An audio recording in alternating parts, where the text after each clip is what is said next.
Shut up and sit down. I am a radical libertarian. And we don't want the government to do a damn thing. The current state of politics is unsustainable, politically, economically. You deserve better. It is about supporting, platforming, and assisting the people who are out here actually doing the fight. You just take an issue that's important to you and do something. There you go. You are part of that declaration against tyranny. Because no one brings tear gas to a gunfight. This conversation gives me a little more hope for the future. The one, the only. Fight for liberty. This is the cherry on top. This is FSM. Hello, fighters. Welcome back to Fight for Liberty Live. I'm your host, David Fite, here to get you fired up about the men and women out there making the world a freer place through politics, activism, business, journalism, and more. Tonight, I am joined by a lovely guest for her second appearance on the network this week. But before we get into that, we've got a few words, 214 words to be exact, from our sponsors. First up is Blood of Tyrants. If you're not aware, they just came out with their new energy tea, Liquid Freedom. Will have you refreshed and energized to go out and fight for liberty all day long. Or if you're looking for a nice night in while sipping on the blood and tears of your enemies and supporting the destruction of the tyrannical state, look no further than Blood of Tyrants Wine. Choose between a Merlot and a Pinot Grigio, or both. Distributed by activists you know and love, bloodofTyrants.wine is the place to go. Use promo code FSM to get 10% off your first order. And they're actually doing a Valentine's Day sale that ends in about an hour and a half, so you've got a little bit of time to go get those lower prices before they go back up. So go on over bloodofTyrants.wine or click the link in the description and use promo code FSM. We've also got MyArkit.com. Save your digital legacy for generations. Don't just save your pictures where they are at risk of being censored, deleted, or lost. MyArkit gives you security and privacy at a great price while telling the whole story in your own voice and writing. Unlike a cloud backup to just dump all of your random pictures, MyArkit has you upload a full memory at a time. A picture or short video post with text and or audio captions. Create a timeline that makes going back through your memories an easy and pleasant experience for you and your loved ones. Sign up today for a 30-day free trial to see what this craze is all about. No payment info necessary. This is an actual free trial. So go on over to myarkit.com. Use promo code FSM to get 10% off there as well. And it's myarkit.com, promo code FSM. And last but certainly not least, Crafton Business Services. Crafton is dedicated to helping entrepreneurs start, grow, and maintain their businesses by providing a wide variety of products and services to make your business more efficient, manageable, and profitable. Crafton understands how frustrating getting your business off the ground can be. That's why they put together their business-in-a-box solution to turn your idea or side hustle into a fully functioning company in one place for one transparent cost. So for under $1,000, you get your corporate filing, registered agent, logo, business card design, a marketing strategy, and an accounting consultation, all to get you started off on the right foot. And all of that's just $9.99 plus state theft. And if you're looking for a little bit more than that, you can add custom website, web hosting, more marketing material, more time with our marketing team, 5 times the bookkeeping services, and your first box of business cards included. And that's just $24.99, again, plus state theft. And if you already have a business, Crafton can help you grow to new levels with targeted marketing campaigns, affiliate programs, website and social media redesigns, and more, or help your business be less of a headache with streamlined accounting, tax prep, or compliance. All of that is over at crafton.us. Go check them out. Check out all of these great companies. The links are all down in the description. So you help them out so they can help us out. Keep the lights on here, and make sure we get a spot at PorkFest next year. That's what we're really saving up for. But joining the fight tonight, writer, podcaster, Twitter personality, and Liberty's leading lesbian, the one and only Heidi Briones. Welcome to the show. Hey, thanks for having me, David. Good to be here. It's an absolute Happy Valentine's Day. Happy Valentine's Day. Thank you. I got yeah, you look nice from a friend of mine that I was like, oh, hey, I actually have a corny heart tie. I'm gonna wear it today. That's cute. Now I'm like way underdressed, but it's okay. So I always like to start off with sort of a liberty testimonial question. So I'm curious, how did you learn about the liberty movement and what got you involved?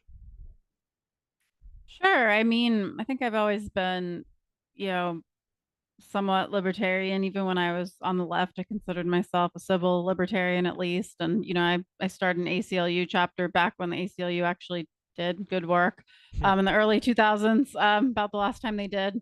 Yeah. And I, educated people on campus essentially about their rights, especially with campus police, because there was an incident with me and a lot of other people where they were basically, coming into people's dorms, taking their property, which was whatever it was, doesn't really matter, but illegally doing so and getting away with it because they were campus police, but it was a huge violation of privacy and everything else. So that was going on, and I got involved a bit then. But as far as the modern liberty movement, I mean, yeah, I ran as a Democrat in 2020.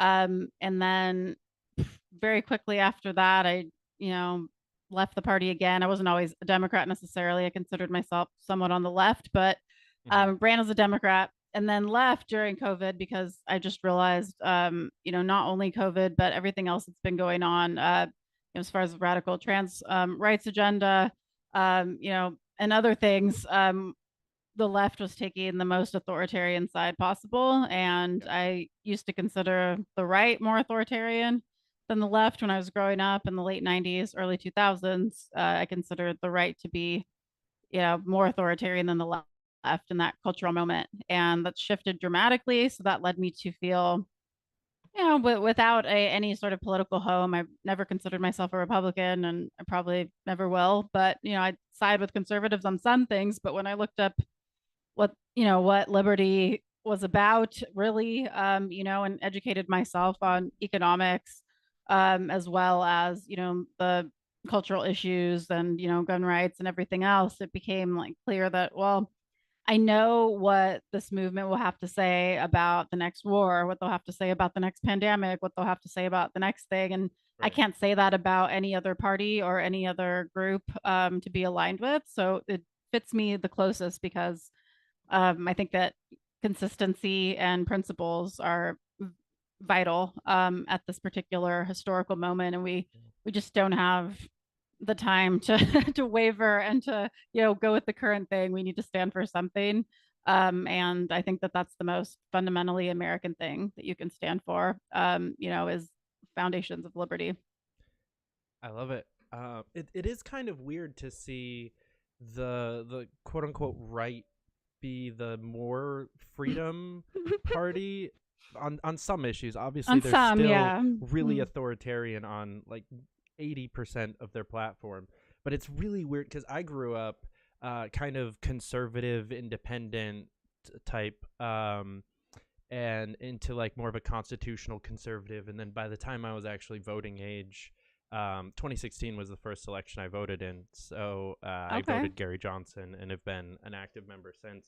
But like I grew up like kind of bucking the conservative authoritarian agenda for most of my childhood, and like seeing my parents are pretty close to me. Obviously they're not like radically anarchists like I am now, but they actually both voted for Johnson in 2016 also. And so but like their friends were are still like hardcore MAGA Trumper types, and like I just remember growing up around that and being like, hell no, I've got to go the other way. And then as soon as I started to dip my toe into the other way, it was like Clinton and Sanders, and I was like, you guys both suck. I can't do that. So I was complaining a lot about like, this is going to be my first election and I hate all of them. My dad thought showing me Gary Johnson would shut me up and make me stop complaining. And now we're on episode 180 something of a podcast. So he clearly didn't work on the shutting me up thing, but it was helpful. So what made you want to run for Congress back in 2020? Yeah, that was a weird moment. I got involved in Andrew Yang's long shot presidential campaign at the time in 2019, I guess, is when it kind of started, and volunteered a little bit with the Yang gang and met some cool people, and then built a Twitter account with me and my wife, and it was Lesbians for Yang. And then when Yang dropped out pretty quickly in February of 2020. A lot of people were encouraging people to run for Congress just to keep it going a little longer, keep the momentum going, because it's like you don't normally feel that way, and we kind of, I don't know, you just have that feeling it's not going to last, like whatever we have right now is not really going to last, and it's a very short window of time to use any energy we have to like get ourselves out there. So I decided to do that right after he dropped out, to keep certain things of his message going. And of course I had my own style, my own platform, my own policies. So I wasn't completely aligned with everything, but that was sort of how I built like my Twitter originally for my campaign. So I had a blue check for being, running for office, essentially. The old original free ones that you would get, free, I guess. I mean, I had to run for office, not exactly free, but but yeah. So that sort of, I never really, I wouldn't say I never thought I would do it. I mean, I sort of thought like that'd be cool. Maybe I'll run for office one day, but I didn't think I would do it right then. And I certainly don't think I would have done it if I would have known it was like the peak of COVID, about to come on. So it was fun, but I did learn, how to engage on social media pretty quickly, because that was the only thing I had to campaign with. Yeah, that sounds very difficult. Luckily, I was actually on the Gabbard primary campaign leading up to that, and had a bunch of friends in the Yang team in New Hampshire, but we all stopped campaigning right around there. So it was like perfect timing for us. I couldn't imagine having been the reverse timing. Like, let's start a campaign as everything starts to shut down. That sounds brutal. Yeah, very brutal. And it was very hard to get people like excited. The only thing I had was the Yang gang and actually a little bit of the Aloha gang, with me. So there was a little crossover between me and Tulsi somehow. So that happened, but yeah, it was fun. It was fun to keep it going, and it was short lived. It feels like it was a long time, but it was 3 months. It was literally 3 months, and that was it. But it seemed like it was like so much happened. It was a very long, intense 3 months. And so, a lot of time to think. And so it seemed like a whole year, but it was 3 months. I feel like not a lot of people like talk about or realize how big the like Tulsi, Yang, Steyer, whatever to libertarian pipeline existed. Yeah, pretty big. Especially because once they were all out, the only other anti-war choice was really like Jacob Hornberger being like really loud as like one of our like leading people in the primary. And yeah, me and my friend Reed Coverdale like brought a whole bunch of people from Tulsi's campaign into the LP, and a bunch of them have left since. But we also had, I remember the day that Yang announced election primary night in New Hampshire, when Yang dropped out, he like announced that he was dropping off and left the event, and Vermin Supreme got up on stage and started pitching to the Yang people why they should join the Liberty movement. And they're like, we like the dorky Asian guy more. You're kind of scary. Yeah, I mean, yeah, I don't know how successful that was, but I had some maybe a couple people. I think a couple people, because I did start hearing about that. It's true. I did start having people be like, Vermin Supreme.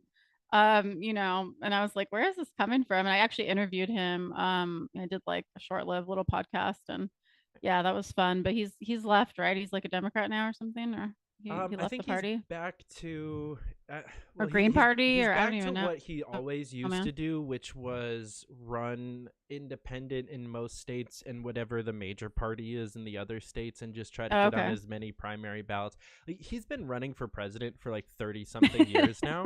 Like, just what he does. Yeah, that's just what I do. Like, I just run for president like all the time. Yeah, I'm always running. Yeah, 2020 was the only time that he actually like was a legitimate part of the libertarian like primary process and almost got our nomination and everything. All the rest of the times before and after, it's he's just kind of been like an independent. But honestly, in hindsight, I think he would have been a better choice than Joe Jorgensen. I think so too. At least publicity, at least like PR wise, because you can. It's so much better. This is what the Liberty movement doesn't get sometimes. It's better to sometimes have a scandal that is like a little unprincipled, maybe, like, obviously not crazy, but like, it's a little wild, And you're like, I don't agree with that, but like, but you get all this press. Okay, it's free press. It's like you get so much attention. You can raise money with that attention.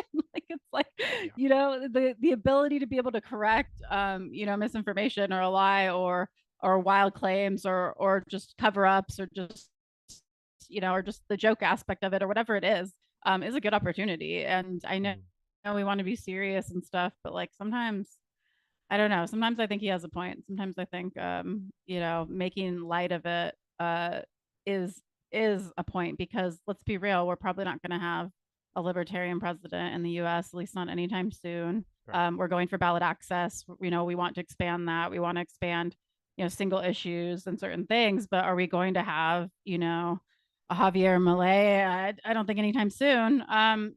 So what else are we going to do? I mean, there has to be a way to raise money and get attention, and sometimes it can't be completely serious, or it's too boring. People don't want to nerd out on like Mises and stuff, and like just the normies aren't going to do that. They need something to catch their eye. Yeah.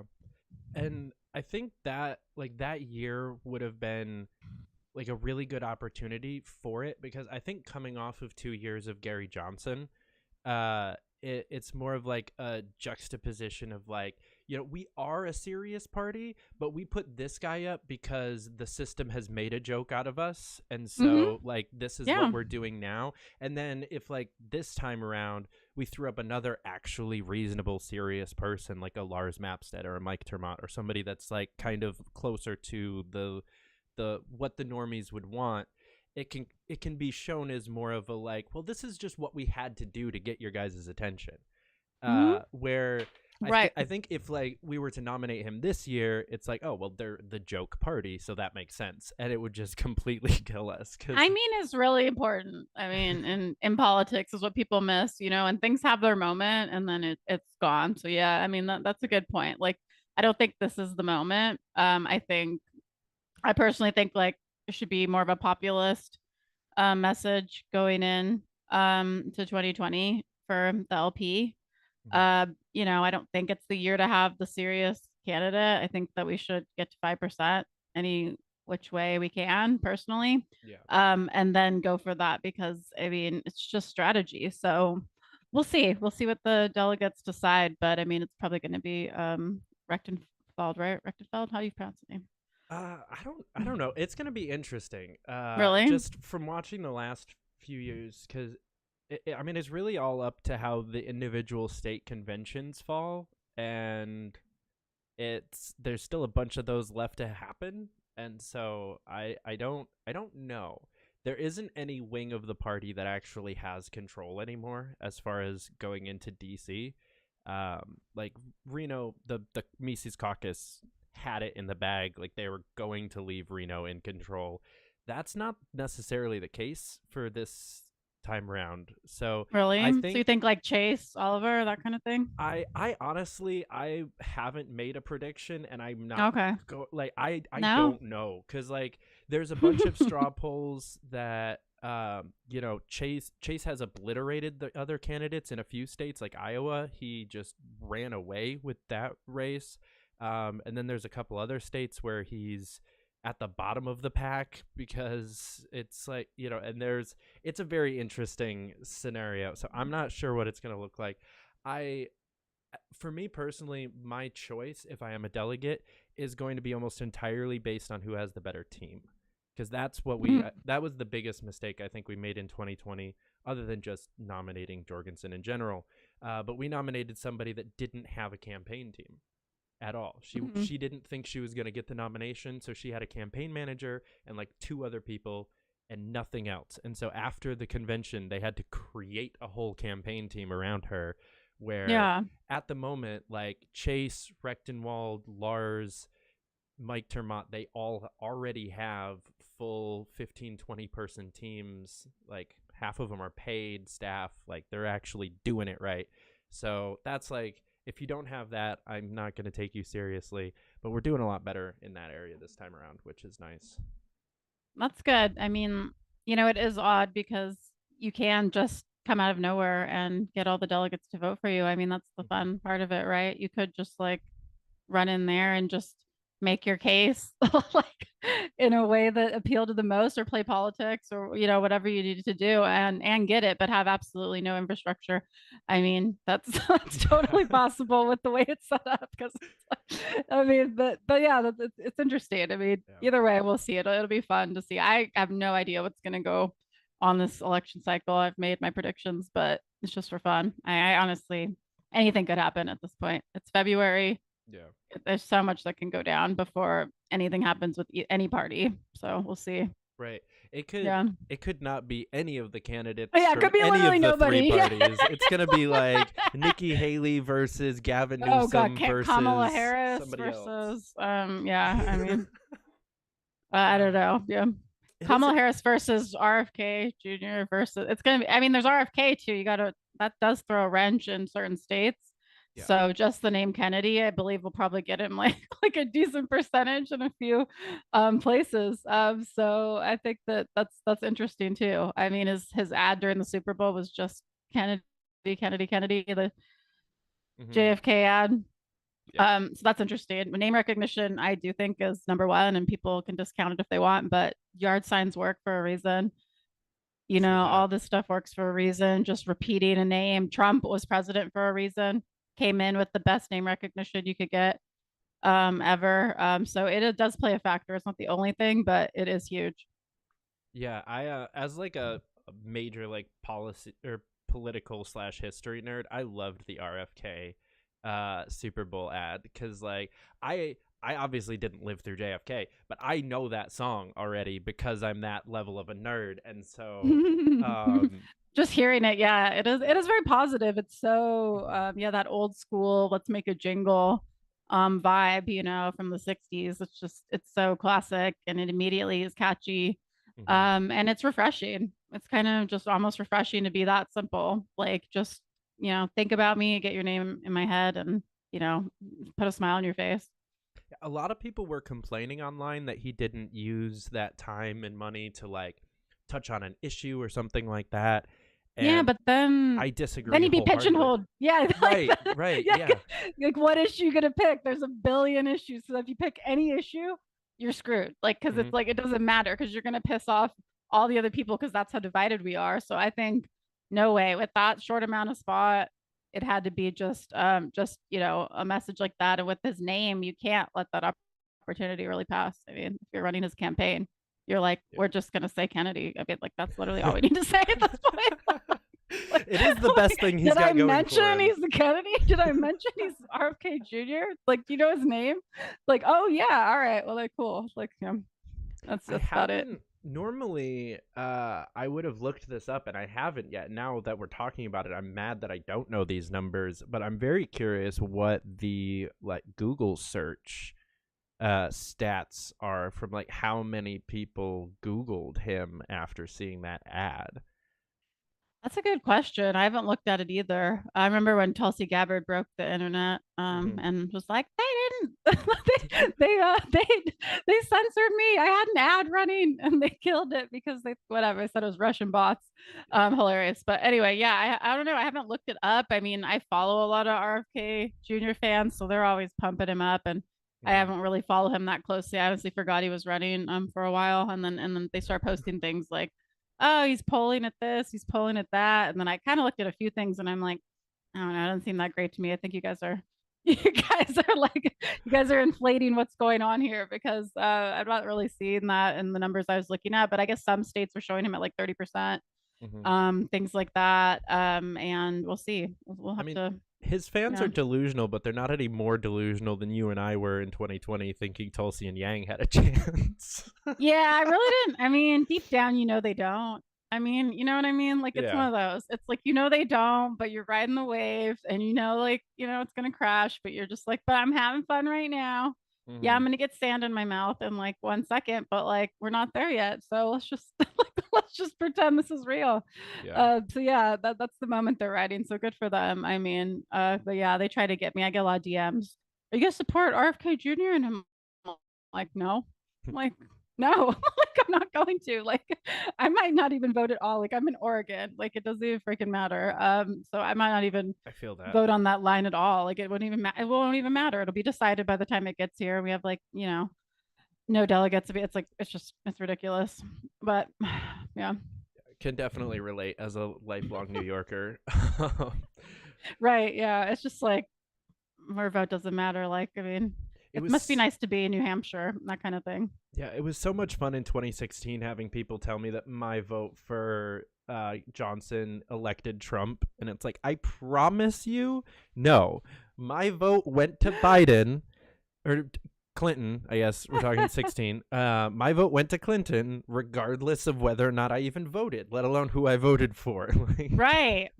Yeah, no, that's not how this works. It's called the Electoral College. I realize you're a moron because you even said that to me. So I realized I already know that. You're probably not going to get this, but yeah, this is how this works. I know, just like autistically trying to explain politics to people for like entire 2020. Yeah. Just being like, that's not how this works. And then just going insane. You live in like Arizona, Michigan, Pennsylvania, Georgia, then you can make that argument slightly, maybe, kind of, sort of.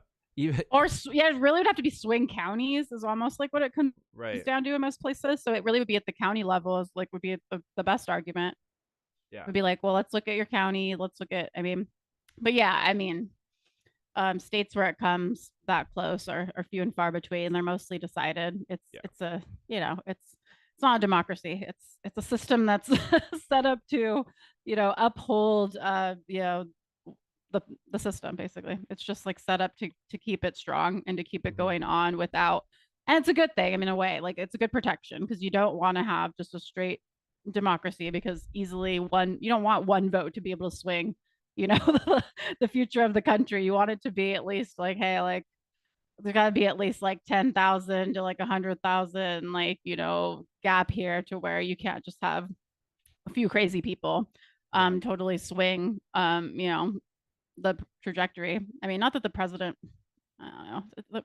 It's also kind of shouldn't matter that much. It doesn't, but it kind of does weirdly, like nowadays, not for the reasons of like how much authority, like legal authority the executive branch actually has, but since they've basically usurped more authority than they deserve, through the Patriot Act and post 9/11, there's been so many things to where in a way it matters kind of more than it ever has. I mean, without much changes going on, but enough to like be like, hey, whatever general you pick or something could like, like swing one of these conflicts in a certain direction, or whoever you have, on your advisory, like if they're all, neocons or something, I mean, that's going to swing things in one direction in the Middle East for sure, because we know what their agenda is going to be. Or, if you have,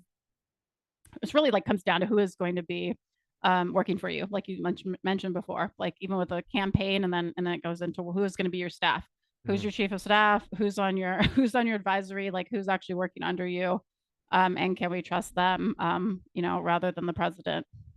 That's my actual goals. I just want to work for somebody that wins so I can be their chief of staff. Like, I don't want to be in office. I want to be like a congressman's chief of staff. That would be great. If Amash runs for Senate again, I know he's has an exploratory committee now to run for Senate in Michigan.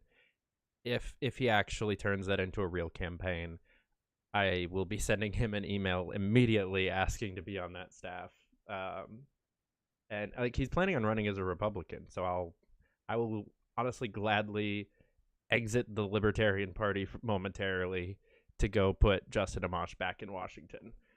I think that's probably better than any of the Libertarian campaigns that we're going to be running this cycle. But probably, yeah. Hopefully he does do that. He should get back in there. I wanted him to run for governor in 22. Would have been like a really good shot. Like his governor's pretty widely hated. She was like pretty sizably the worst of the COVID lockdown governors. And the most hypocritical of the COVID lockdown governors. Like, even though Cuomo and Newsom were doing some crazy shit, like Whitmer definitely takes the cake. So I thought he might have had a chance, but didn't want to stick his neck out that early, which I understand. Yeah, or he might just not want that particular job. Maybe he prefers to legislate. Maybe he prefers digging into the laws and the bills at that level. It seems like he does. He's kind of a wonk. So you don't get to wonk out as much, in an executive role. It's kind of more of like a figurehead and take the heat and, make some decisions everybody hates, once in a while. And, for the good reason, for the good of the state and everybody come after you. At least that's what happens in Oregon, at least. I'm just talking about what happens to politicians here. Yeah. Yeah, you can't let your autistic flag fly nearly as well in the executive branch as you can in the legislative. That's for sure. Yeah, it's really just look pretty and have good optics and don't do anything too crazy and make those calls, late at night when nobody wants to. Well, speaking of wonky and autistic stuff, what got you into doing long form writing? I guess I've always loved writing. I mean, I do have a master's in English. Technically, it's teaching English as a second language, so it's more linguistics. But technically, it's part of that branch. I love writing. I've always written pretty much as long as I can remember. Most of it's been academic style writing, but I've been into creative writing and other pursuits. So I just love putting my thoughts and transmuting them. And I'm actually working on something a little more creative right now, which is like an actual novel. So just kind of barely getting that going. Haven't really talked about it too much, just kind of hinted at it, but that'll be fun. It's going to be about the extinction of the lesbians in a dystopian futuristic thriller to kind of bring attention to the issue, as well as get certain stories out, kind of half autobiographical and half dystopian novel. Yeah, cool. In a world where there are no more lesbians, there's one left. She's the last one. People travel to hear her tales. Oh man, that would be a shitty world. I wouldn't have any friends left. Me neither, that's for sure. But yeah, I mean, we'll see. Hopefully it can be an entertaining warning. Shift the culture to realize like, hey, this is actually a real problem if we erase women and then the whole concept of being a woman. It's probably not good. It's probably not good in the long run. I think we should probably stay away from that and keep some lines drawn. Let's hope that it stays fictional and doesn't turn into like 1984 where it's becoming almost like a documentary instead of Right. I am very powerful and like psychic, so like I don't want to transmute. And what are they called? My wife says incantations. She's pretty woo-woo, so she'll be like, don't say that, that's like incantations. And I'm like, whatever, man, I'm not that powerful. Like, I'm not gonna say something that happened and then like it will, like sometimes, because it's life. But then she'll be like, see, and I'm like, okay. I swear I'm not that powerful. So what sparked the Substack specifically?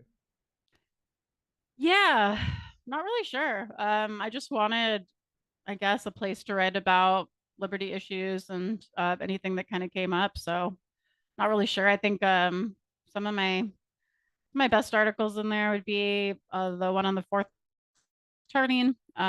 That one's pretty popular. And then the one I did on the Restrict Act and banning TikTok is pretty popular as well. And yeah, sometimes I write about Portland and other things. So it's really just a place for me to expand upon things that I test out on Twitter and X and find out people are kind of interested in. So I'm always trying to test the waters and kind of feel things out. And if I get, the vibe that people want more of a certain thing, then I'll go ahead and dive deeper into it. Nice.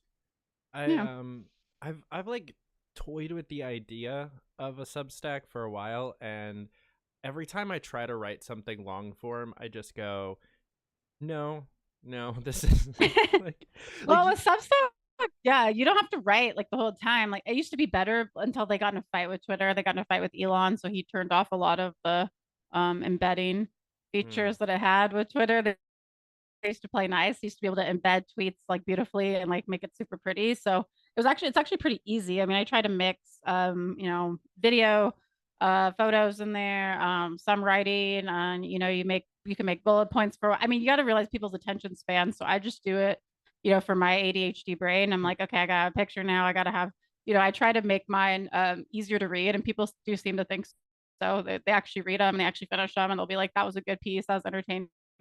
I try to not make them too long, but have like enough meat. So it's kind of a skill, but Substack's pretty easy. It's probably the easiest, like instantly you can get a list going. You can, get people subscribing. You can do it so fast. They really do have a really good platform. I mean, their social media thing kind of bombed. They're like Twitter copy, which every Twitter copy bombs, pretty much. Yeah. So, but that kind of bombed, which was sad because it was kind of cool for like a hot minute. It was more intellectual. It was people like sharing their writing, and like there wasn't the trolling and like, but it just got too boring. It got boring fast because people like the trolling and people like the, the shit posting and the ridiculousness that you can get, on X. Yeah. I feel like every other social media tries to be like Twitter and or Facebook, but for blank group. And it's like LinkedIn is like the Facebook for professionals or whatever. And it's like, yeah, but nobody wants to be a professional all the time. Like, I love LinkedIn. Honestly, like LinkedIn is one of my like guilty kind of pleasures. I will spend like an hour just scrolling on LinkedIn when much cringe, right? Yeah. It's so much cringe, but it's also so like wholesome compared to the other like timelines that I have. It's like cat pictures and like motivational mental like, health is good, and we should get a break sometimes, and that's okay. It's like it's funny. It's so cute, and it's just like nothing that's on, because my Facebook and Twitter algorithms at this point are so echo chambered into politics and especially like libertarian politics, and like most of my X timeline is like infighting and people being stupid, and like Twitter blew up this week about like borders and abortion and a couple of other things, and like Israel-Palestine is being really obnoxious. You've got like Dave Smith fighting with Austin Peterson and all this other shit. And I'm like, I just want to go to LinkedIn and see all my old coworkers posting cute baby pictures of their kids and like motivational posters and like job postings. And that's it. I just want like, it feels like old Facebook, like 2010 Facebook. It's funny because on LinkedIn, people always say, this isn't Facebook. Like when people post like Facebook like posts, they're like, hey, just letting everybody know this isn't Facebook. And so it's really funny. That's like funny that you say that, because it's like LinkedIn people are like, no, but yeah, LinkedIn is great. I mean, I ran a business for a minute, and it's like an amazing place to get leads and build network connections like really, really quickly, especially if you're in sales like I am. And it's just like it works really well. I mean, I have maybe like 10,000 followers almost on there now, which is it's pretty hard to build in a way, but easier in a way too, because you can connect with people and then they connect back, and then it shows as a follower, which is like such an inflation of what's going on there. But whatever, it's just like but it's kind of nice. But yeah, it's always fun when I'm on LinkedIn and then somebody will message me like, I just saw you on Alex Stein, or I follow you on X, and like I can't believe you're on here. And I'm like, yeah. I'm like, I'm also a normal person who has to have a job and stuff. Like I would like to be a full-time whatever the heck I am, but not quite yet. Right. I feel that. Been building up to that for years, but not there yet. Still have to keep selling shit for people. Right. Yeah, I remember I used to have a job where I was like a broker rep for a bank. So like my job was to find a bunch of people from like broker companies and sign them on to the lender that I worked for. And so I actually got like part of my job was to just scroll LinkedIn and find people. Like I was at work at my desk scrolling through social media, and my boss would walk by and be like, good job, keep it up, instead of what are you doing? And it was one of the weirdest job dynamics I've ever had. It was just like networking was the entirety of my job. And it wasn't like actually really making sales because the brokers were doing that part. I just had to make friends with the brokers. And it was such a weird dynamic of just on the phone, shooting the shit with people, scrolling through LinkedIn. And like, that meant that I was doing a good job. If the phone call took twice as long as it should have, that meant that I was building a strong connection and they were going to like come to us first instead of a different lender or whatever. And so it was just completely backwards from every other job. It's like I come out of the retail world with the like, if you have time to lean, you have time to clean kind of shit. And it was just so weird to have a desk job where it's like, yeah, scroll LinkedIn and Twitter and Facebook and just find shit. Like, go for it. Yeah. It's cool for a while, but then it does get old. And then you do get really bored. At least I do. That's basically what I do. I mean, I'm in sales and I set appointments, and that's pretty much how it is. But I'm pretty burnt out. It gets really, really old. And you're just like, I literally cannot open up like Sales Navigator one more freaking time and like pull that up and like find these leads. And like, you know, the process that I have to go through is a little more intense than that and like less fun, a lot more, you know, call heavy and like cold email heavy. But yeah, it's interesting. I hope that X actually overtakes LinkedIn in certain aspects. I think that it would be a more fun platform for some of the like prospecting and stuff like that and connecting. There's more people on there, like, you know, bigger people that are spending a lot of time, like CEOs and, you know, other people in finance and VCs and stuff like that. So it could be pretty interesting if they figure out a way for you to essentially filter or search your leads, which are like your connects, and, you know, have that kind of Sales Navigator feel. But for X would be really cool. So I hope that he kind of goes in that direction because it's a dope revenue stream too. They charge, I don't even know how much for, you know, their LinkedIn licenses, and you should definitely get some of that because I feel like I don't know if there's more people. There's not more people on X, but I feel like there could be more active. There's like more active people because LinkedIn's so boring, you know. So people aren't on there as much. And some people seem way more approachable on X because they're being themselves. They're being more authentic, and they're not like, oh, my boss is looking at this, you know. I'm connected with my freaking manager. You know, on LinkedIn, and they see everything and you're like, oh God, you know, but like on X, you just feel like, I mean, yeah, everybody can see it, it's public, but you feel like it's not, you know, it's like you feel like you're, you know, in your own little bubble. And a lot of times, like, your average CEO that does have a Twitter account, it's not like they have some super popular Twitter account that's crazy. It's like the amount of they might have like that I've a couple thousand followers or something, and you're like, okay. Yeah. It's pretty easy to just like, you know, follow them and start interacting with them and get a follow back and like actually get a conversation going, where to send a connection request to like a CFO or a CEO or something like that on LinkedIn is like, no, that's what the gatekeepers are for. You know, like there's somebody lower than them in the company that you're supposed to talk to first. But on Twitter, you can just go right to the top. And then there's other like random people with like hundreds of thousands of followers that don't make any sense. It's a very weird system, but someday I'll there's no system. There's no rhyme or reason to the X game. Not the at X all. Games, we could call them. That's already taken, but it's okay. That's a good one. I think it's really interesting to me. It's always been just the amount of crossover. How many of the more popular libertarians and like liberty movement kind of talking heads and people come from the sales industry? I've had a few people on the show talking about this. I actually did like a whole roundtable of like sales professionals on my other show of just like shooting the shit, like water cooler kind of conversation of just like worst sales stories and stuff like that, which was really fun. But I feel like coming from that industry really teaches you a lot about interpersonal skills that a lot of people that were never forced to learn it by a boss never bothered to really like get good at or learn. Yeah, it does do that. I mean, I've gone full circle with it though. I'm ready to like like be socially awkward again. like I'm like maybe this wasn't that great, actually. Maybe this wasn't that useful of a skill. I should have like learned to code for sure.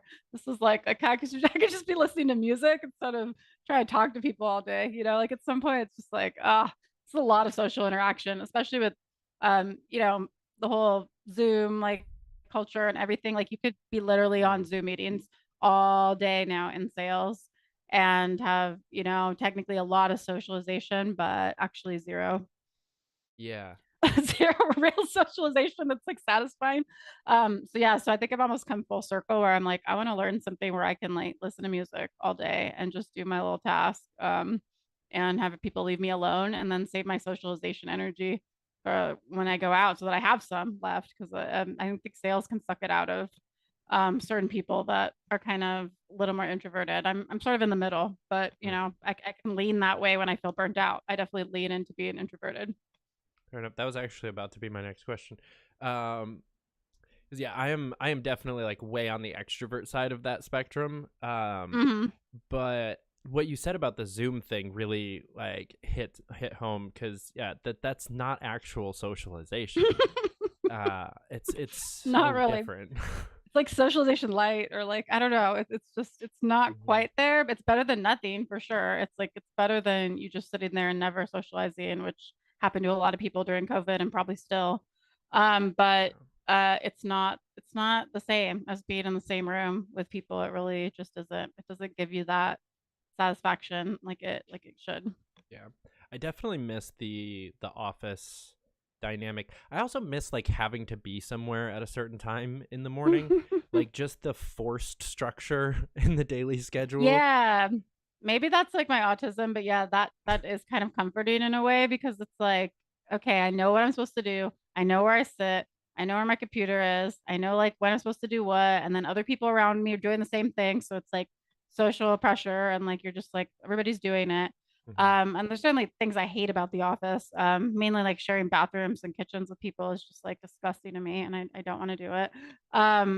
So overall I enjoy it, but I could see myself in the right environment, kind of enjoying that structure, and then having that separation from work and home, I think is super important, that I don't have, and I haven't had in 4 years. It's just, I can work anywhere. Okay, great. But I can also work anywhere. You know what I mean? Like there's like remote work. You can work anywhere, sure, but then you're always at work. Like in another aspect, like it's nice to have it be a place instead of like just a thing that comes at you all the time.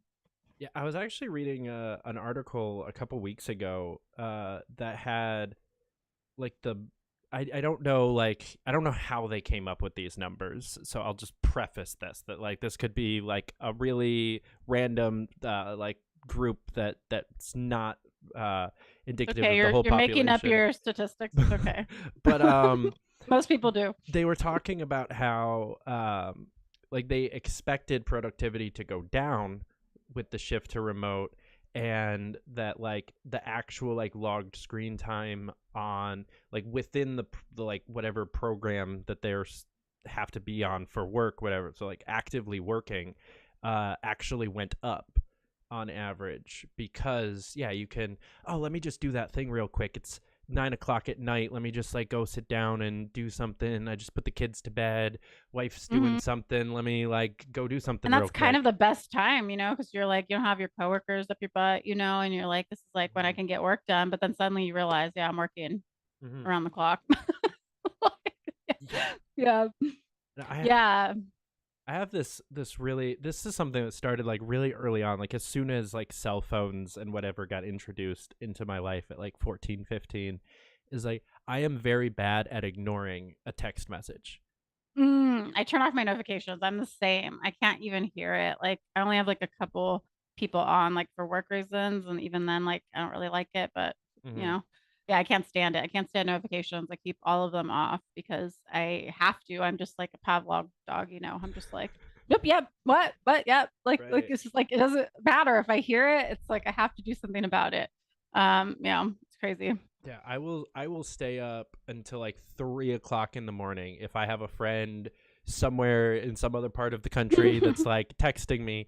Like I am incapable of being like, hey, it's midnight here, I have to go to bed, goodbye. Or like, hey, it's work time, I need to stop. Like I spent all day today, pretty much, having some of the most ridiculous conversations within the emo caucus group chat on Signal. Oh, I've heard about that. Yeah, I heard there was some stuff going on today.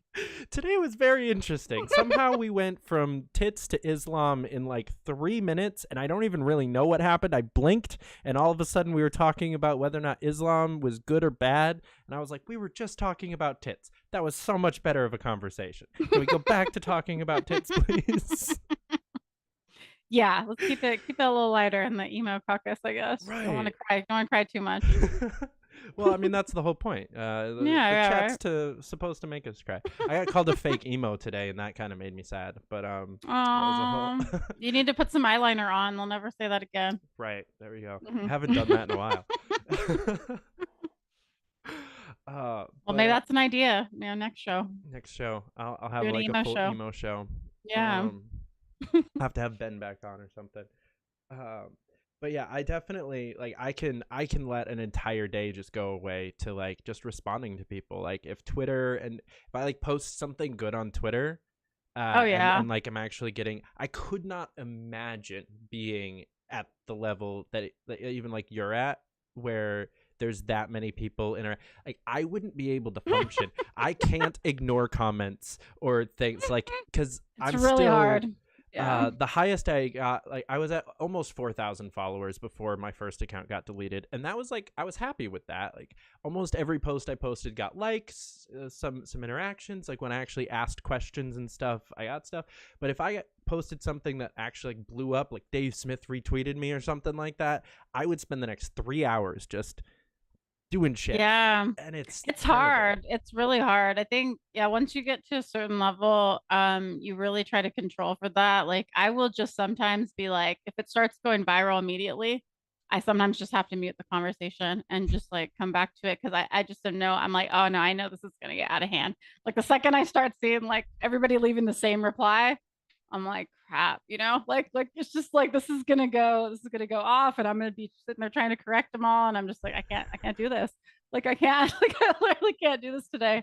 I'll just mute the convo. You just mute the convo and move on. Yeah. Because that's like the only way. If you're following anybody, you will see their reply. That's what people don't get. They're like, why'd you unfollow me, or why'd you block me? And I'm like, that's the only way I can make you go away. Like, I'm sorry. It's like I will just see you like on everything. And like it's like if you're that annoying and it's bothering me, if it bothers me like so many times that when I see like your avatar or like your PFP come up and I'm just like, ugh, like I immediately start to be like, this is gonna be bad. But then I'm like, all right, it's time to unfollow and mute this person. I'll give them the benefit of the doubt. But yeah, it's tough. It's really tough to like moderate a big account on a platform like X. It's not easy. I find myself often like typing out a reply to something and then just being like, nah, that's just annoying. Like I don't want to annoy them into unfollowing me, especially like a Dave Smith or a Spike Cohen or somebody like that who I know can be liberal with the block button. Like Dave has blocked and unblocked and followed and unfollowed and blocked and unfollowed and he followed me and unfollowed me. I'm like, okay, whatever, man. Yeah. So I'm just trying to like not get blocked again. So I'll like type out a thing and be like, no, never mind. I don't feel like having this fight today. It does suck when you get blocked and like you're just making a stupid joke. That is a bummer. And I do wish, and I know it's a bummer for people too when I block them and they were just kidding. That's why I tried to do a warning now. I'm like, hey, you're about to be blocked.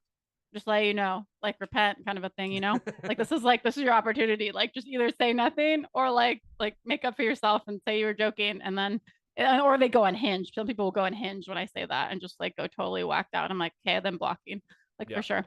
But yeah, I wish there was a way that if I block somebody or if somebody blocks you, you could like go and petition. There was like a form you could fill out or something to be like, hey, or like whatever. Or like some people do like send me $10 to be unblocked. That's very funny. But if there was like a way you could like just make your case and be like, hey, I was just kidding, or I'm really sorry, like that was like messed up, like I won't say that kind of stuff, let's be friends. That would be nice to know, because I don't know sometimes what people are thinking and if I should be friends with them and if I'm just being crazy.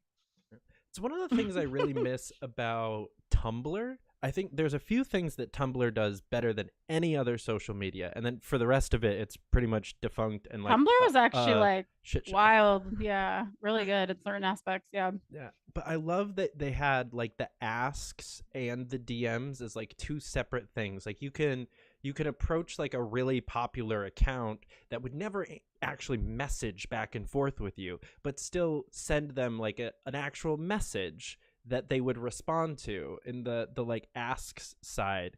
I think that would be really cool for something like Twitter or I mean really almost any social media. That would be nice, where that kind of like in between just like tagging them in a bunch of shit versus like trying to DM You mean them. like a comment? Like a comment or like no, on Tumblr there's a function where you can either anonymously or not just like send them an ask, and they can either respond like privately and just answer the question, or turn it into a post and kind of publicly answer the question. But it used to be like really nice because you could hit up like famous people or at least like popular accounts and be like, hey, what got you into this, or that's kind of cool. TikTok kind of has something like that. It's not exactly like that because it's just a comment, but they can put the comment up on the screen, like either when you're live streaming or just if you're recording a video, you can just make a video out of the comment, and it's pretty easy. You're just like make like a clip from this and you just answer it, and I see that, and so that is pretty cool. It is a bit harder to do that on X. That is one of the downfalls, is the threads. I think that turns a lot of people off too. They just get lost. They get like lost in threads because they're like, well, there's like, I was trying to explain to my friend. He's like, what? But there's like a reply, and then you can reply to the reply, and then you can like keep going. And I'm like, yeah, it's like it's all threaded, which is a positive, but you can also get very lost in the sauce there, and just like never ever connect with the right person, and just get into this crazy thread. Yeah, TikTok is really fun. I've been enjoying that a lot more over the last couple of weeks because the algorithm doesn't know what to do with me yet on TikTok. And it's that fun part where you're just getting random stuff, right? Yeah. And so I can do like rage bait on TikTok, where I can't really do that on X, Twitter, or Facebook, or really anything else, because if I post something like Ron DeSantis is stupid, everyone on Twitter that follows me is gonna be like, well, duh. Yeah. Like that won't even get many likes because no one's like, no shit. Like, where I posted I think to this day, my most popular video on TikTok is I made a video when DeSantis dropped out, and kind of just gloating and like, can you guys all stop pretending that he ever had a chance now, please? He was a terrible candidate, ran a terrible campaign, was in like 4th place the entire time. Like, you guys were delusional. I'm just glad that DeSantis simps are like just quiet now. It was just so hard to avoid for like his whole campaign. So yeah, they were the worst. They were just nonstop and just like, he's the only way. And like, I'm just like, you guys are, and it was just this new weird, I used to like Trump and now I don't, weird movement that was like, and now I just, and most of them are like, I'm just going to vote Democrat now. And you're just like, wait, what?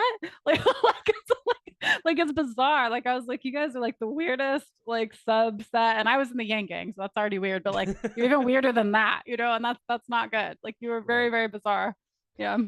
It has been slight. The one thing that I'll give his like sect of people is I have seen quite a few like stay on point, not really change since him dropping out. Like obviously all the Vivek fans were like, fuck Trump, fuck Trump, fuck Trump, and then as soon as he endorsed him was like, Trump's great. Just kidding. Were they like fuck Trump, really? Or I mean, not that fans? Much, but they were still they would still at least Trump have aligned. He was answer for like why Vivek instead of Trump. Oh yeah. And like, Operation Warp Speed and a couple of other things like that they were cognizant of.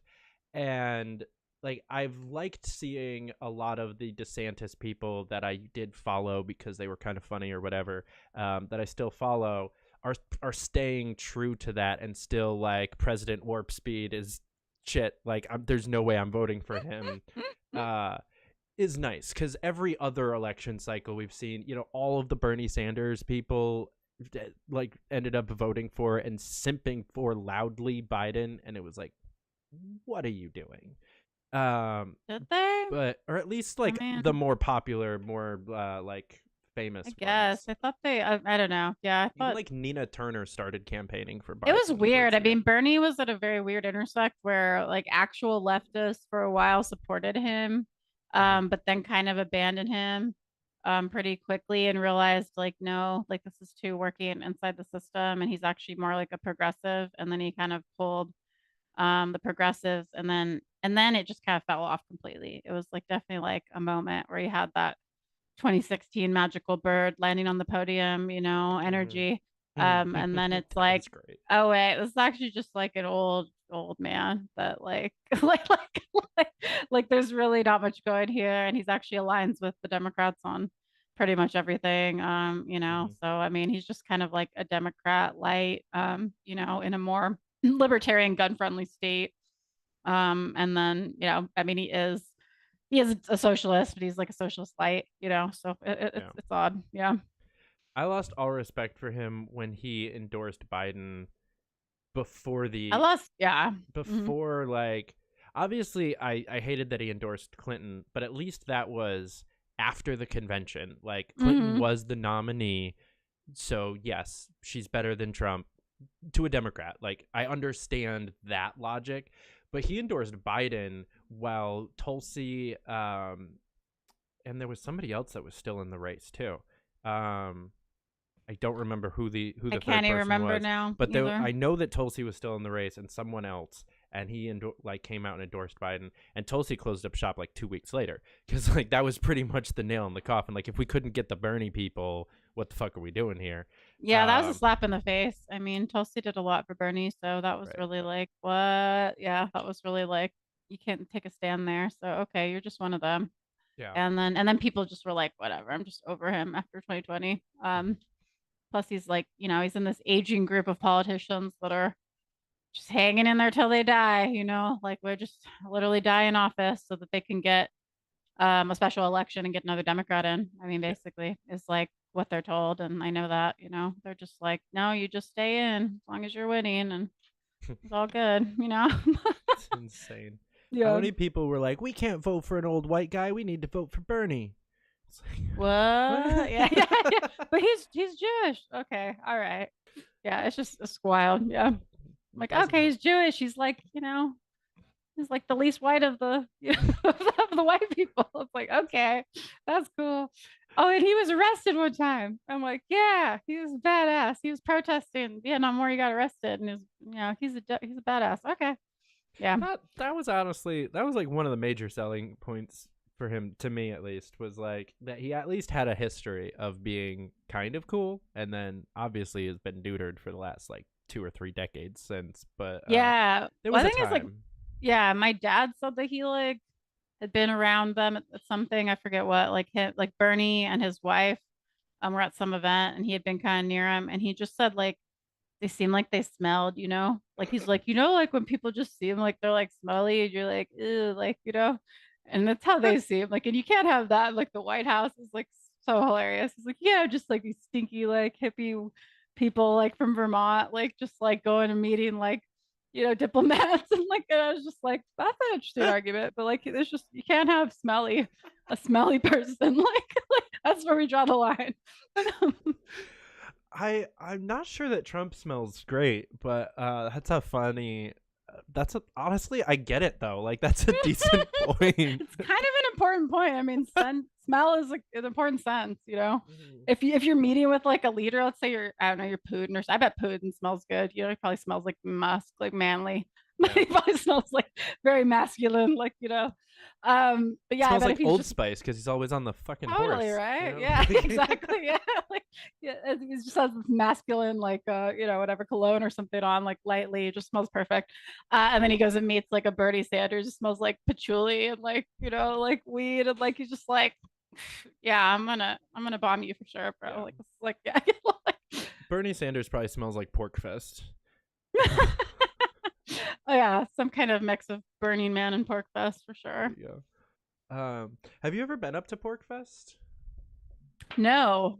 The rumor is we're trying to hold a West Coast version though this summer.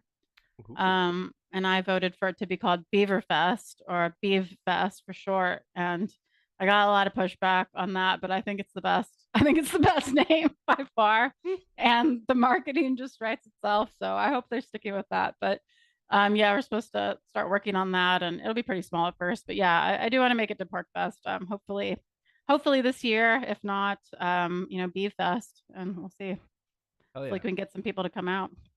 That would, if that's a thing this summer, I will definitely come out there. I have awesome. not spent nearly enough time in the Pacific Northwest. I've been to Oregon finally, but very briefly last year, and still have not been to Washington. So I only have like 4 or 5 more states to check off of my list, and most of them are up in that area. So yeah, do it. I mean, it's really beautiful in the summer here. You can't really go wrong. I mean, it's miserable right now, but it's great then. Oh yeah. Before I let you go, tell people how they can find you, your Substack, your YouTube, all the things, and why they should. Yeah, definitely. So you can find me on X, YouTube, Rumble, whatever's your favorite, at Heidi Briones. And if you prefer long form writing, I mean, go to HeidiBriones.com. That is my Substack, just with my custom domain. And yeah, if you like, joking around about midgets, lesbians, and liberty, then you can go on X. If you like, some of my little more serious reactions to things, then go for YouTube. And if you like to read and you want to hear my writing and my thoughts on different issues from generational theory to the Patriot Act and beyond, then feel free to check out HeidiBriones.com. Hell yeah. You heard her, guys. Go check out all of that. There's a link in the description that'll take you right to all of those things. So go check that out. Before you go there, make sure you do the likey and the subscribe on this video and share it around. And then come on back. Next week, we have presidential candidate Lars Mapstead coming on the show, which should be fun. Been trying to get that one together for a while now, and finally booked a time, and hopefully no technical difficulties will happen this time, and it'll be a great show. And make sure you're liking and following the network on all the things. Heidi, thank you so much for coming on. This was absolutely great. Thank you. Yeah, super fun. Thanks, David. Pleasure. All right, we'll do it again sometime. Have a good one. For sure. You too. Guys, until next time, keep up the fight.